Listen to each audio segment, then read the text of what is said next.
Assalamualaikum warahmatullahi wabarakatuh. Selamat berjumpa kembali dalam materi mata kuliah Sosiologi Hukum pertemuan ke-6. Ibu akan menguraikan secara garis besar mengenai basis sosial hukum serta kekuatan sosial. Seperti biasa, kalian bisa mempelajarinya di dalam deskripsi materi. Basis bekerjanya hukum adalah masyarakat, maka hukum akan dipengaruhi oleh faktor-faktor atau kekuatan sosial mulai dari tahap pembuatan sampai dengan pemberlakuan. Kekuatan sosial akan berusaha masuk dalam setiap proses legislasi secara efektif dan efisien. Peraturan dikeluarkan diharapkan sesuai dengan keinginan, tetapi efek dari peraturan tersebut tergantung dari kekuatan sosial seperti budaya hukumnya baik, maka hukum akan bekerja dengan baik pula. Tetapi sebaliknya, apabila kekuatannya berkurang atau tidak ada, maka hukum tidak akan bisa berjalan. Faktor yang mempengaruhi berlakunya hukum, menurut Suryono Sukanto, ada 5 faktor yang mempengaruhi bekerjanya hukum di dalam masyarakat, yaitu peraturan perundang-undangan, aparat pelaksana atau penegak hukum, dan masyarakat. Masyarakat dalam hal ini adalah kesadaran dan kepatuhan hukum, serta sarana prasarana, dan yang terakhir adalah dana. Pembuat peraturan perundang-undangan sadar ataupun tidak telah mengambil asumsi aturan yang dibuat akan dengan sendirinya berjalan. Undang-undang kerap kali dibuat oleh DPR tanpa memperhatikan adanya jurang untuk melaksanakan undang-undang antara satu daerah yang satu dan daerah yang lain. Sering undang-undang yang dibuat hanya mengambil sampel di daerah Jakarta saja, tidak melihat di daerah lain. Konsekuensinya undang-undang tersebut pada daerah-daerah tertentu sangat sulit dilaksanakan.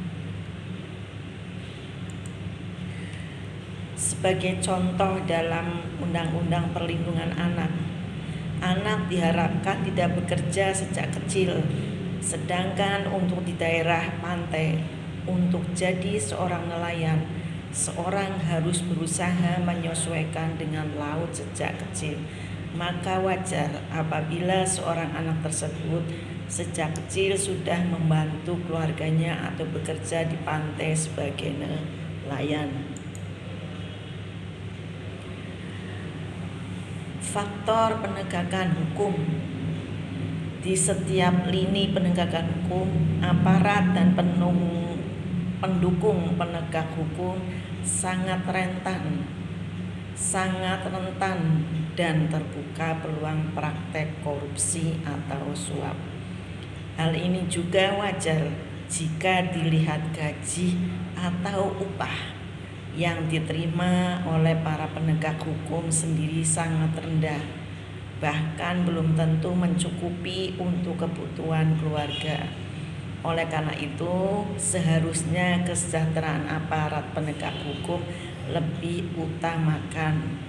Gaji yang besar dan tunjangan kesejahteraan yang telah sesuai dengan taraf hidup masyarakat akan membuat penegak hukum kebal terhadap rayuan, suap maupun korupsi.